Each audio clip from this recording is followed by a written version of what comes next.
Will history remember Prime Minister Narendra Modi in Sydney 2023 like it does Nixon in China 1971? Has Australian Prime Minister Albanese let slip a truth that Joe Biden just could not face at the Quad? That Modi is the boss of the free and fair world? The world is in a crisis it has not seen for 100 years. Old assumptions about who rules the world and how they rule are changing. On the Burning Archive, I frame the big news stories of the world crisis against deeper, stranger old stories of history and the cultural heritage of the multipolar world. I offer you calm reflections on history, informed by real experience governing to help you through the crisis. This week on the Burning Archive, I am reflecting on India, its leader Narendra Modi, its soft power, its goals and its influence on the multipolar world. Could the charismatic Narendra Modi show us a peaceful path out of the greatest crisis in 100 years, based on the ancient and modern culture of India? That is the question on today's Burning Archive. What thou lovest well shall not be reft from thee. Welcome everyone, I am Jeff Rich. I am an independent author and podcaster, and my podcast, The Burning Archive, is from the unique perspective of a retired government official and historian who is curious about all the world's cultural traditions of responsible statecraft and quite a few other aspects of history, culture and human experience. We celebrate curiosity and narrative here on the Burning Archive. One of the big stories of this week has been Narendra Modi's visit to Australia, to Sydney, where he delivered a major speech, or a speech against a totally packed stadium, while a lot of the press of the Australian press and think tankers and politicians might have missed Joe Biden, who at the last minute ducked out of the Quad meeting that was due to be held in Sydney on May the 24th. The real star of the Quad in Australia did come, and that was India, and that was Narendra Modi. India, of course, has an enormous presence in Australia. Australian listeners to the show will, of course, be aware of this, but overseas listeners may not be aware of just how large the Indian diaspora, the Indian people who have migrated to Australia, not just India, but also the other South Asian states like Sri Lanka, Pakistan, Bangladesh. How many have migrated to Australia?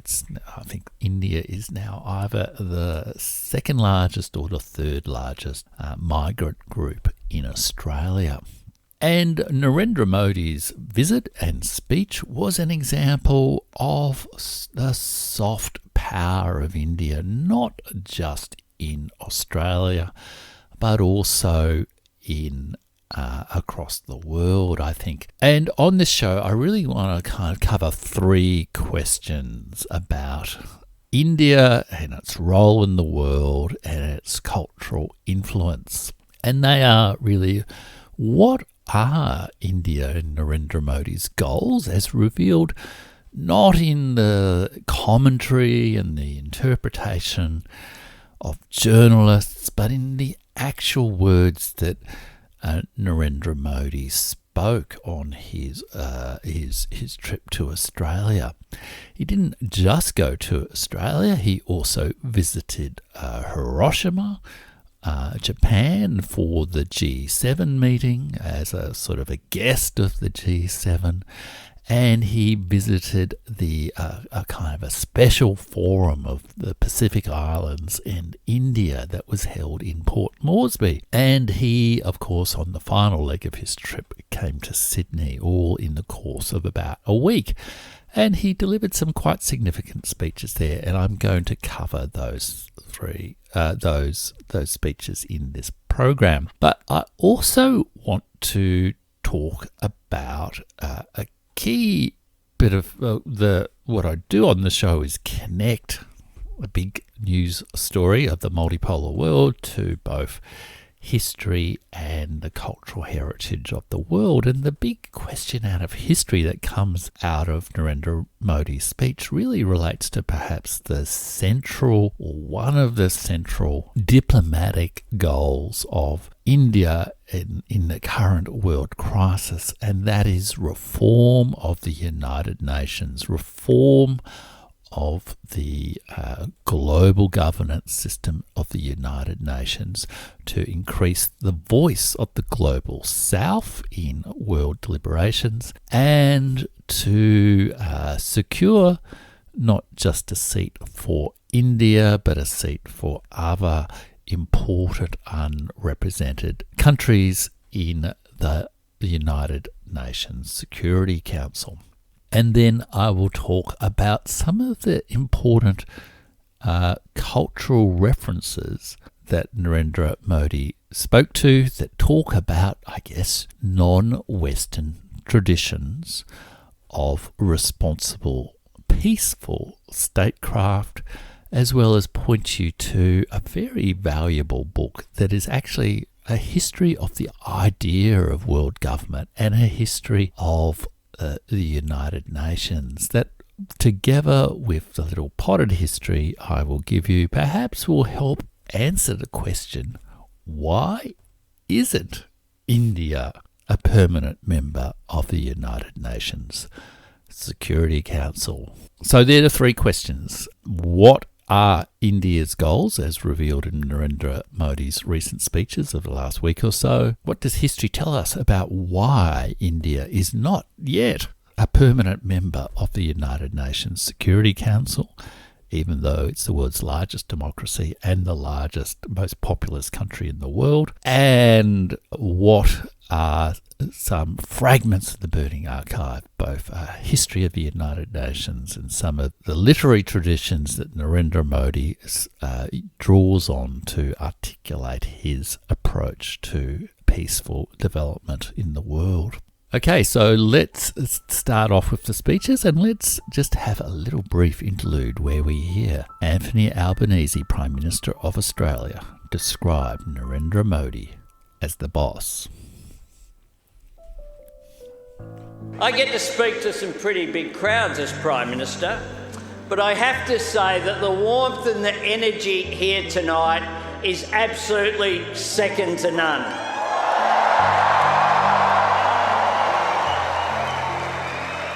I said to my friend the Prime Minister before, the last time I saw someone on the stage here was Bruce Springsteen, and he didn't get the welcome that Prime Minister Modi has got.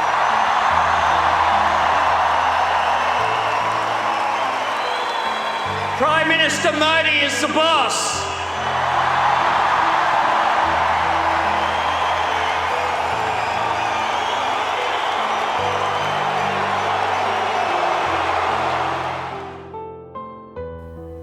So there you heard Anthony Albanese evoking one of the great patron saints of modern Labor Party politicians, Bruce Springsteen. Quite an honour for Narendra Modi to be called the boss, and I think he appeared to enjoy it. So what have been the themes or goals of Narendra Modi's visits as revealed in his actual words at his speeches in Sydney, in Port Moresby, Papua New Guinea, and in Hiroshima in Japan?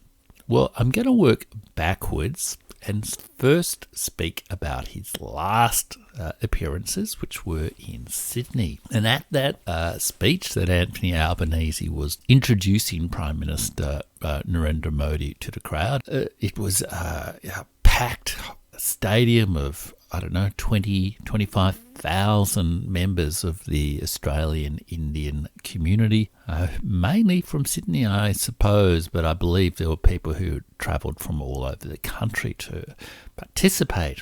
And Narendra Modi delivered his speech in Hindi, but you can watch on YouTube both like a translated subtitled text as well as a voiced over text of the speech, and it's well worth watching.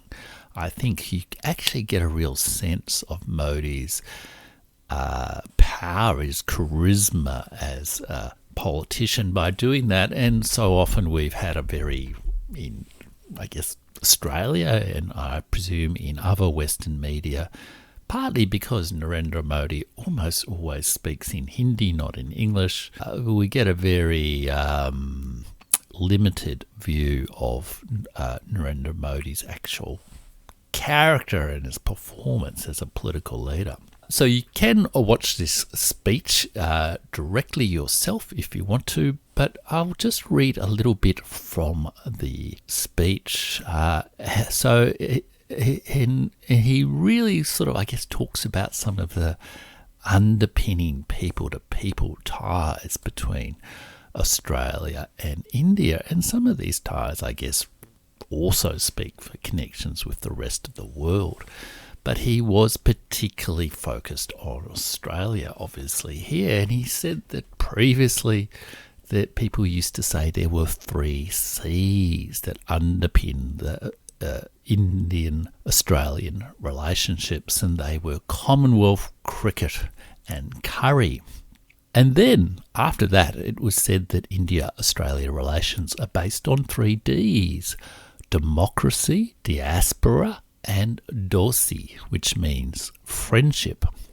And I'll just pause there and emphasise the fact that Commonwealth is part of the old connection between India and Australia. It's moved on now to democracy, and India asserts itself as the mother of democracy, no longer dependent upon the good old British Empire. And diaspora, obviously that's important, but he also emphasises friendship. And then he says some people even said that India-Australia relations are based on 3 E's: energy, economy and education. They're significant.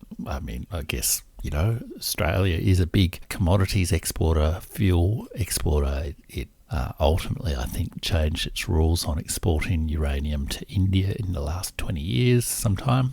And Indian students are amongst the largest group of people who service the Australian international higher education sector, which is one of Australia's largest economies. I think something like 40% of international students in Australia are from India. But he says ultimately what underpins the relations between the countries is mutual trust and respect, based on the real force and the real reason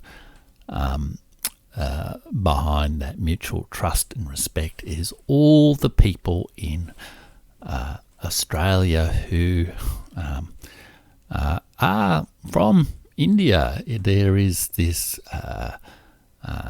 the power of that diaspora is very strong and growing in its cultural presence, I think. And then he says, just as a sample for this continuing assertion of the cultural influence of India by Narendra Modi, he says, we might be geographically apart, but the Indo-Pacific Ocean connects us. Our lifestyles, they may be different, but today yoga also brings us together.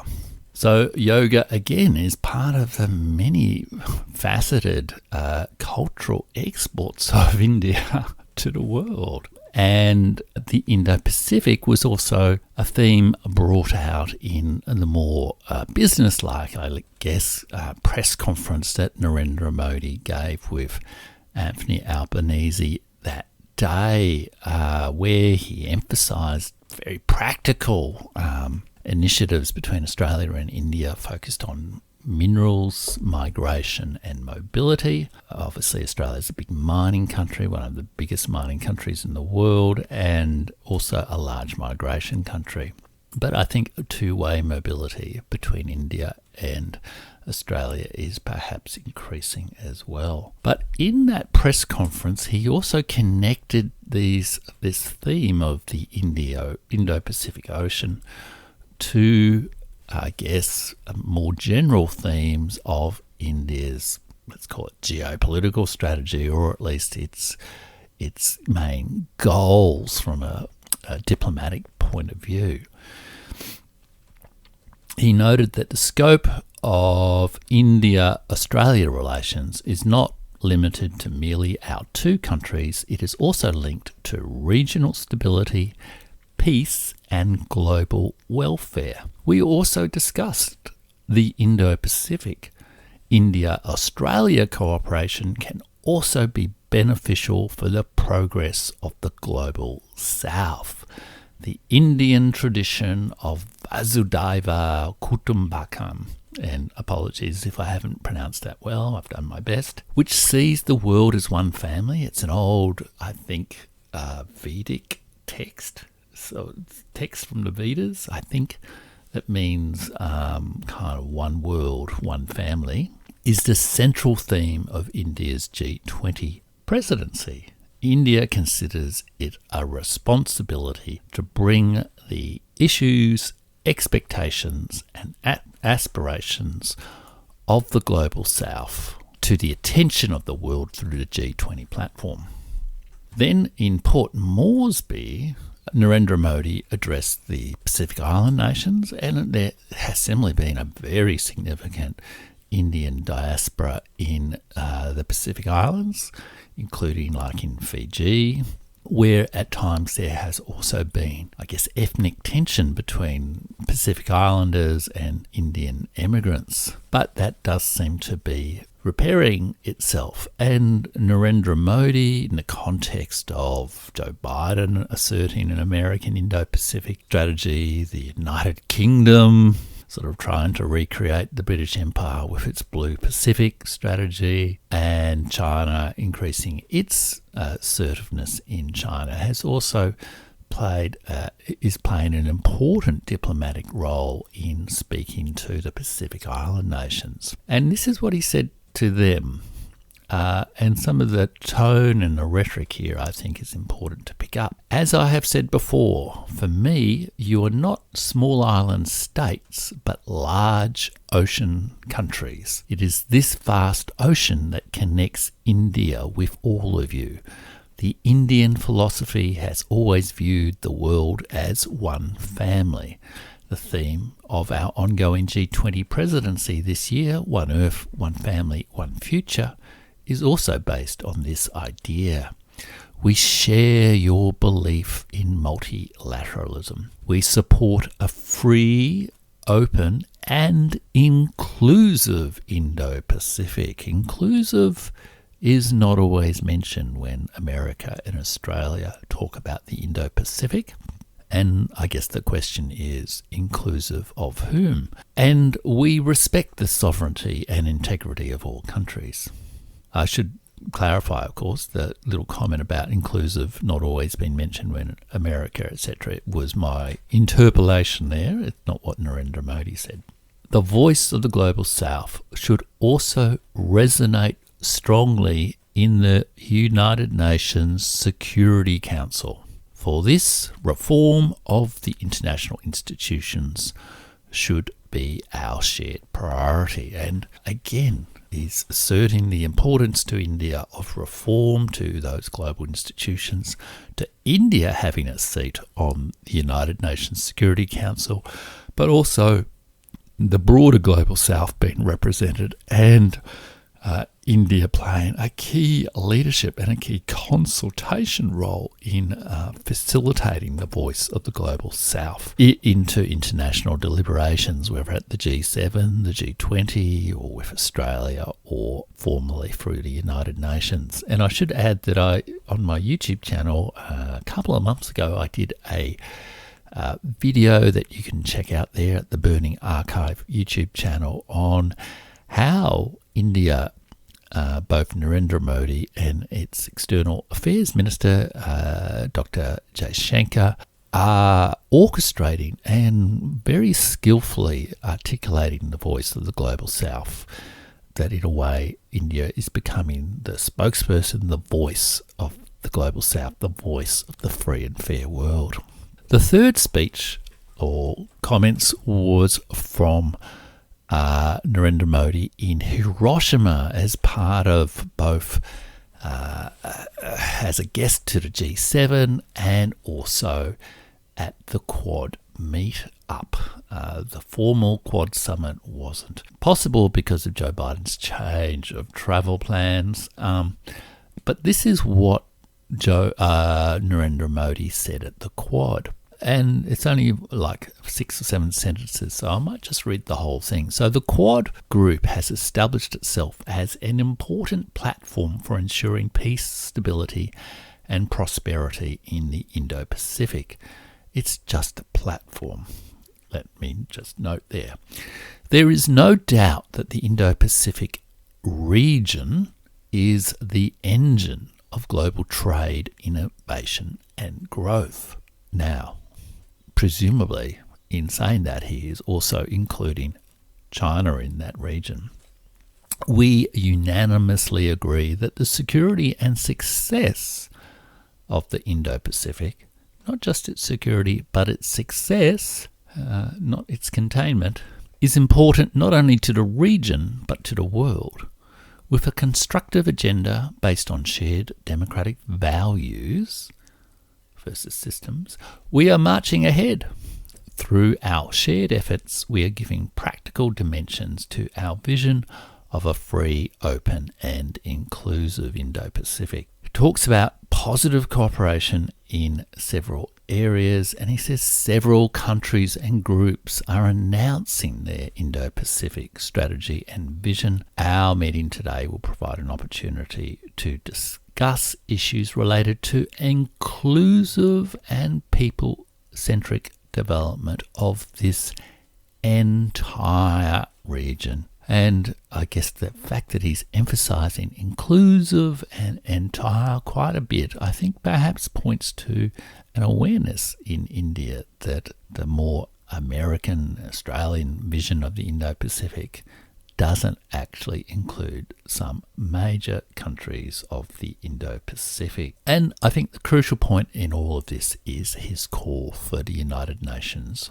Security Council reform, and this has been articulated even like in March 2023 at major discussions at the United Nations by the Indian ambassador, the permanent representative to the UN, Ambassador Ruchira Kamboj, who said that it is important not just that India get a seat on the Security Council, but there be expansions in both the permanent and non-permanent members of the Security Council. She said, we need a Security Council that better reflects the geographical and developmental diversity of the United Nations today.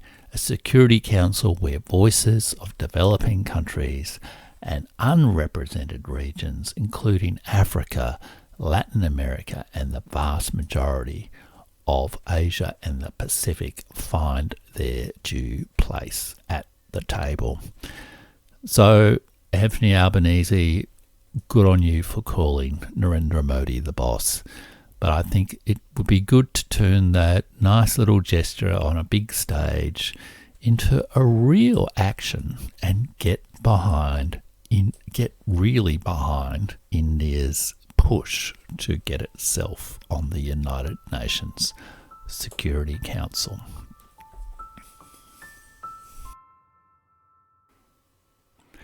If you'd like to contribute to the Burning Archive or have me talk about a particular topic of interest to you, there are 2 great ways you can do it. One, you can join up to my free weekly newsletter at jeffrich.substack.com.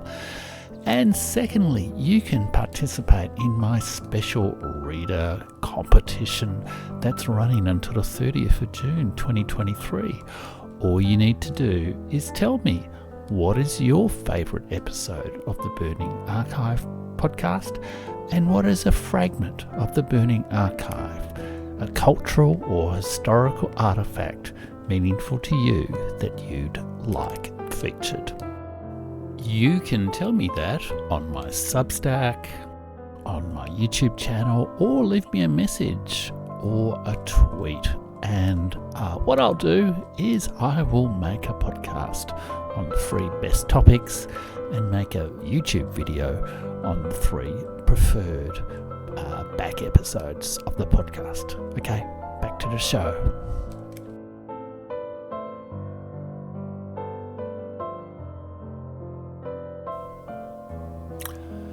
So you might ask, why is India not on the United Nations Security Council? After all, it is the world's most populous nation. It's the world's largest democracy. It played a crucial role in World War I and World War II.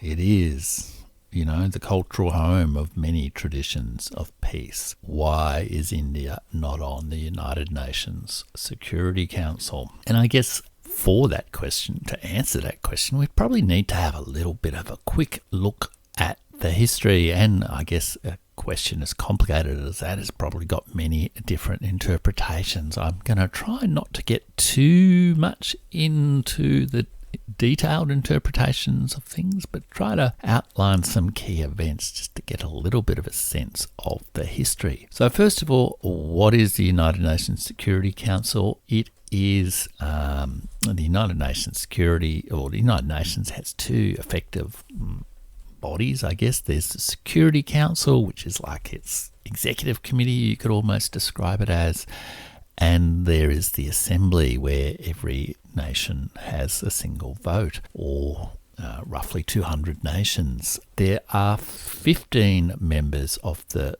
United Nations Security Council.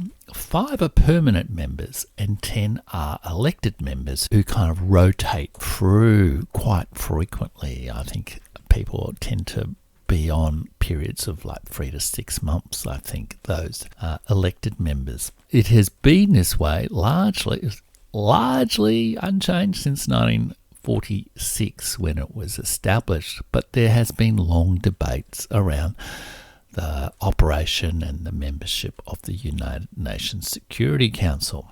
The members of the Security Council are China, France, the Russian Federation, the United States, and the United Kingdom.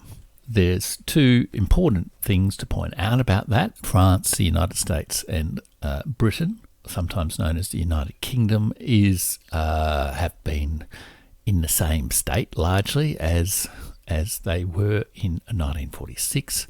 The Russian Federation is the successor on the United Nations Security Council to the Soviet Union, and China has only been on the United Nations Security Council since 1971, and until 1971 Taiwan was on the United Nations Security Council, largely because the United States believed it could still somehow win back China to its cause and supported the Chiang Kai-shek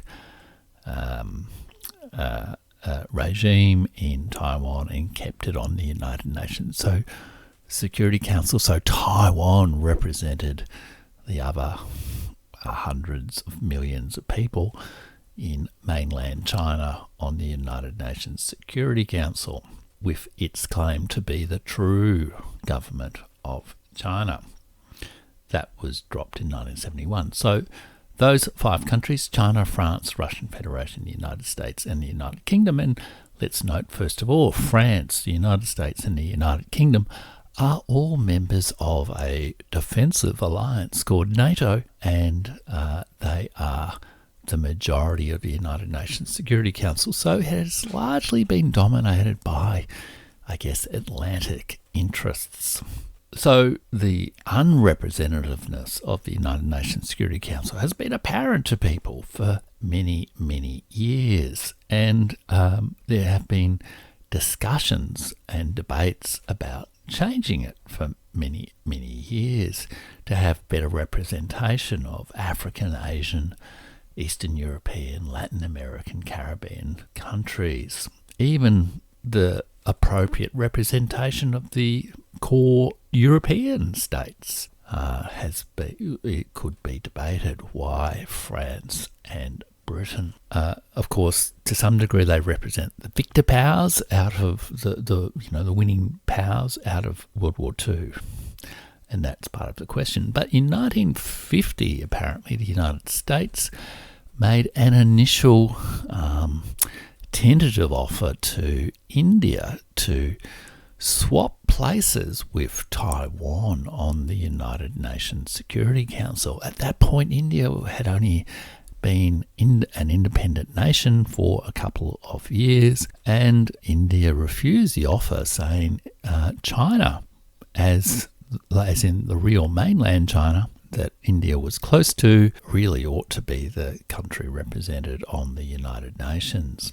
In 1954, the United States brought the Cold War, if you like, to Southeast Asia, establishing one of several multilateral organisations, the Southeast Asian Treaty Organisation, and started to complicate matters in terms of Indian involvement. In 1955, the Soviet Union apparently made an offer to India to join the United Nations Security Council, but nothing came of it. By the late 1950s, Britain and the United States had started to use Pakistan, which had separated out from India in 1948, tragically so,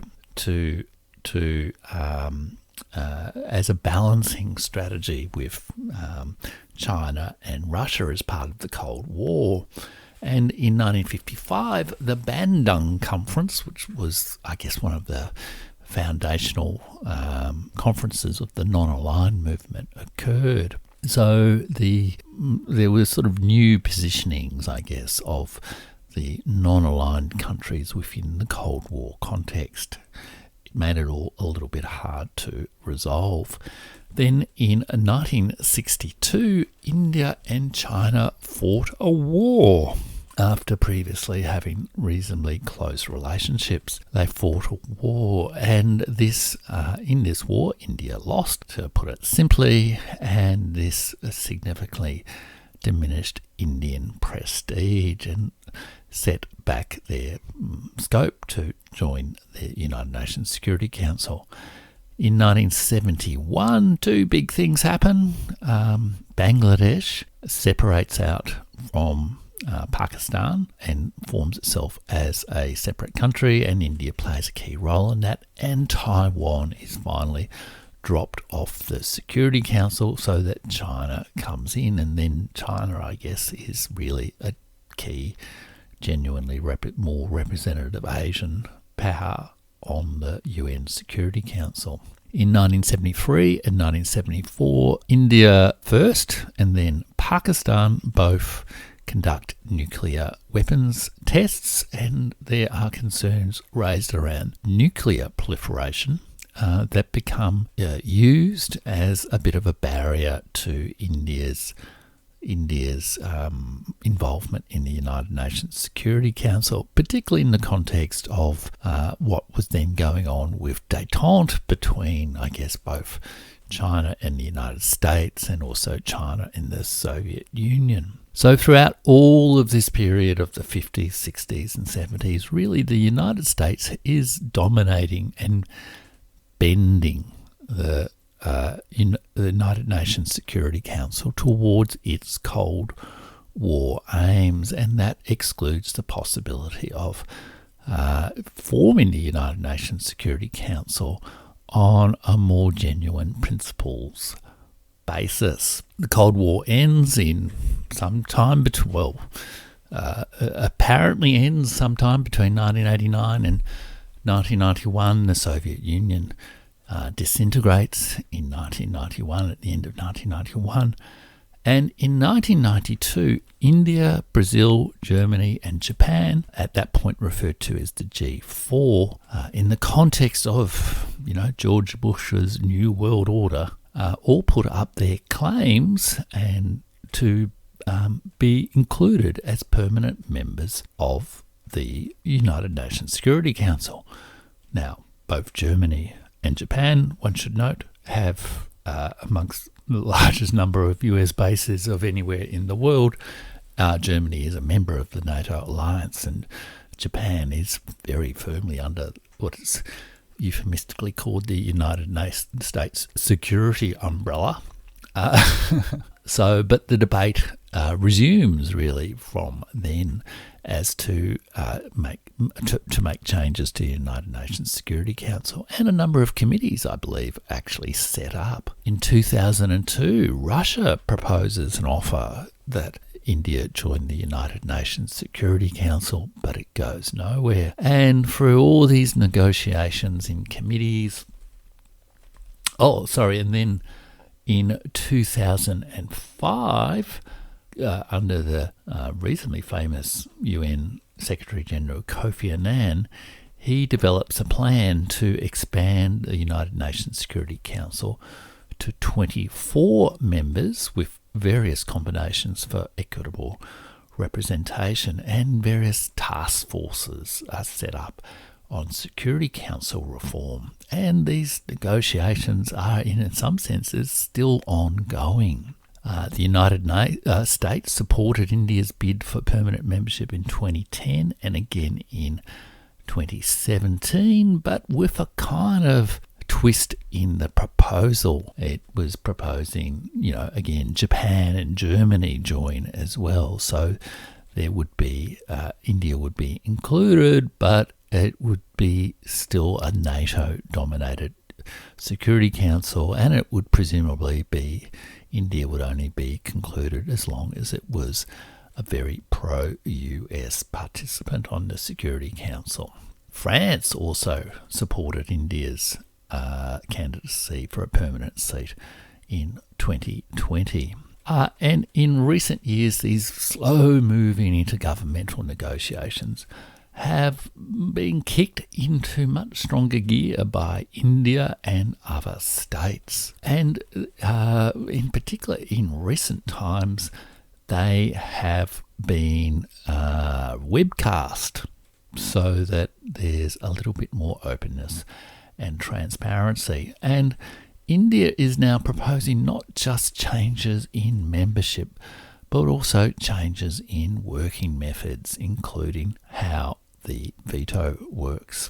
So it has been a long, slow road for India with this case. But I guess if we just step back and think about it, the United Nations Security Council, the United Nations systems to some degree are very much the product of the international situation at the end of World War II and the then American dominance.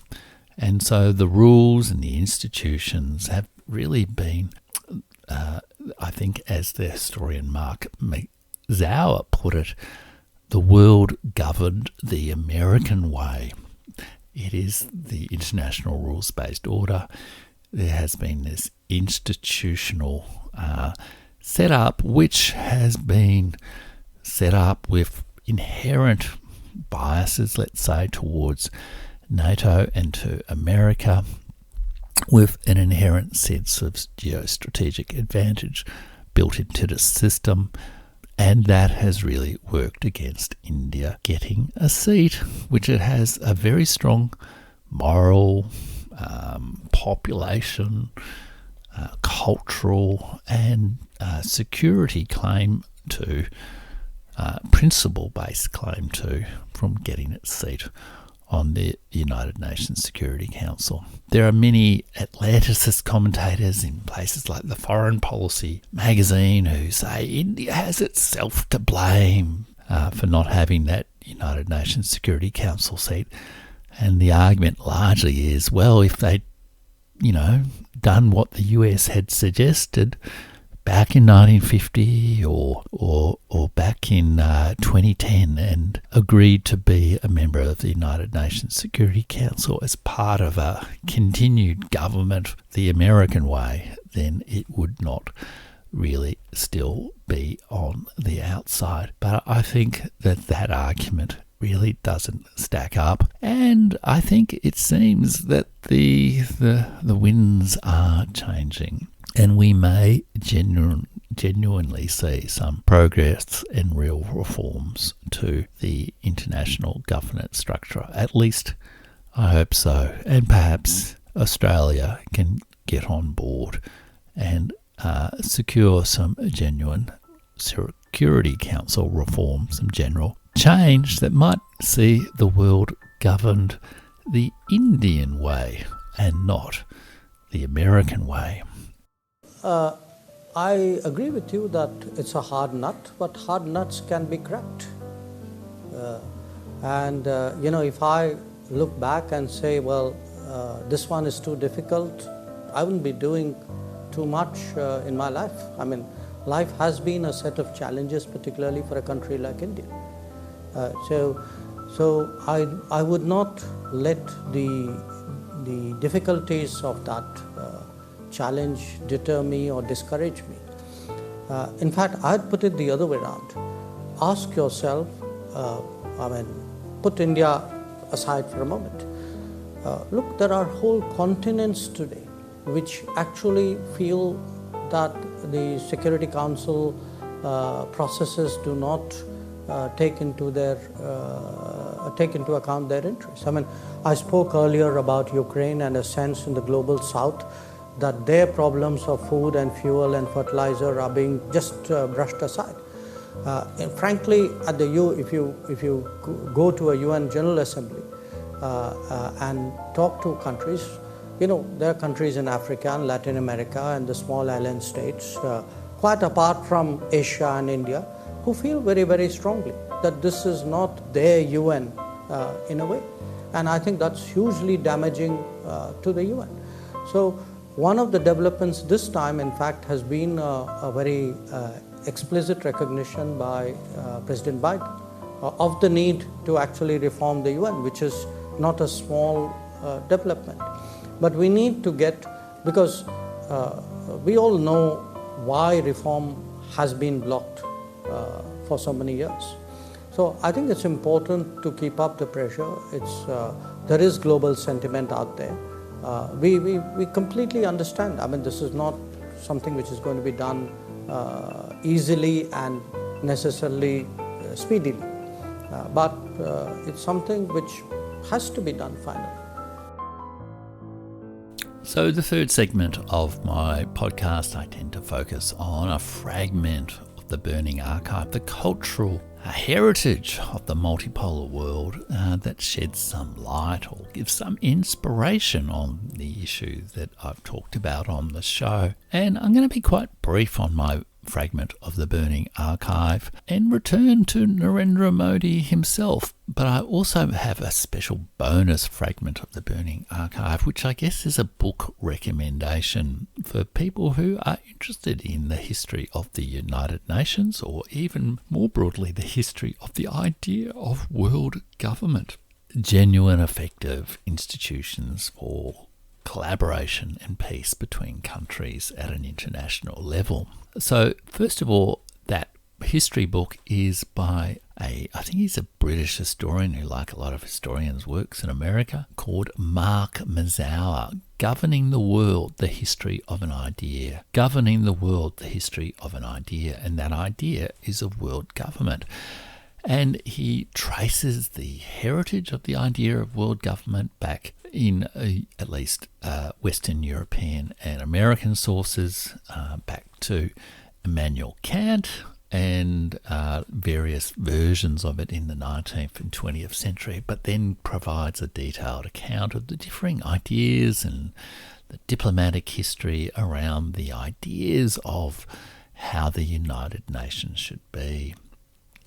And in his book, he comments that the United Nations was really born, the idea of the United Nations was really born as, well, almost like a political slogan during World War II. In fact, there's a little story about Winston Churchill being over at the White House with Franklin Delaware Roosevelt, and they were talking about the term they should use to describe the alliance of America and Britain, Western European countries, to fight Germany. and I think they had been called the Alliance, but then Franklin Delaware Roosevelt had a political marketing insight, and he said, let's call it the United Nations, and he sort of ran over to Winston Churchill's rooms and shouted out to him, only to discover the fact that Churchill was naked in the bath, and said, Winston, let's call ourselves the United Nations. And Churchill stood up stark naked and said, so be it. And more seriously, though, within his book, he comments that before the United Nations became a peacetime organisation, it was a wartime alliance, and its subsequent history was deeply, deeply formed by both the tensions of World War II as well as the tensions of the Cold War, and I guess the tensions of what we could call the New World Order wars that America launched after 1989. So, highly recommend Mark Mazow, Governing the World, The History of an Idea, if you're interested in the deeper history from a Western perspective, but a sensitive Western perspective of the idea of the United Nations. It's not really a good source for explaining why India didn't get on the United Nations Security Council, but it does give you a good insight into the thinking of the Americans and the Brits and all that sort of stuff. Okay, and then the fragment of the Burning Archive is, I guess, an example of the cultural traditions of responsible statecraft from around the world. And here we go back to the words of Narendra Modi, the boss, the new leader of the free and fair world. And he, in one of his talks in Hiroshima, is one of the working sessions of the G7 summit on toward a peaceful, stable and prosperous world, talked about the need to give concrete shape in big institutions like the UN to the United Nations, and to change how the United Nations and Security Council operate so that they're not just talk shops, and also question why the G7 should be the place to talk about issues of security, or even the G20, rather than the institutions that are established to resolve those things. And he talked about the importance of resolving all disputes through peaceful means and through dialogue. And if there is a solution from the law, then it should be accepted. And it was in this spirit that India resolved its land and maritime boundary dispute with Bangladesh, perhaps a not insignificant example, because of course Bangladesh was, one of the sort of partitioned states through the clumsy disintegration of the British Empire. Perhaps a historical analogy with Ukraine was being made by Narendra Modi. But at the end of this talk, Narendra Modi says, Lord Buddha, the Indian who founded Buddhism sometime before the contemporary era, Lord Buddha has said, enmity does not calm enmity. Enmity as in hate or dislike. Enmity, or the attitude of enemy towards enemy. Enmity does not calm enmity. Enmity is pacified by affinity. And it is in this spirit we should move forward together with everyone. And there, I think, Narendra Modi is evoking a fragment of the Burning Archive, a fragment of the great literary cultural heritage of the multipolar world, a fragment of one of the great religions of the world, but also a religion that is articulating an attitude that can be part of a cultural tradition of responsible statecraft that advocates less enmity, less polarization, less standing with and standing against, and a little bit more connecting with and finding affinity with. And that tradition perhaps might just help us all find our way through the world crisis of 2023, and perhaps shows how Narendra Modi may not be the boss, because that's a very American cultural reference, but he may help lead the world to a more peaceful path after these years of war and strife. Okay, that is my show for today. I do hope you enjoyed it and got some insight into both how Narendra Modi is actually thinking about the world and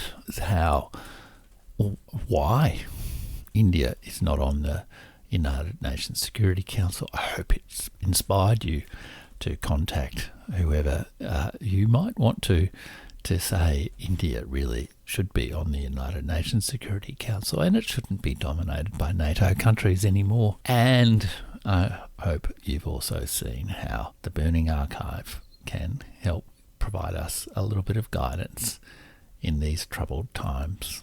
And until next week, where next week America faces its debt ceiling crisis. I might be talking about that, or I might be talking about another issue. We shall see. We will decide next week. But until then, do remember, what thou lovest well will not be reft from thee. What thou lovest well shall not be reft from thee.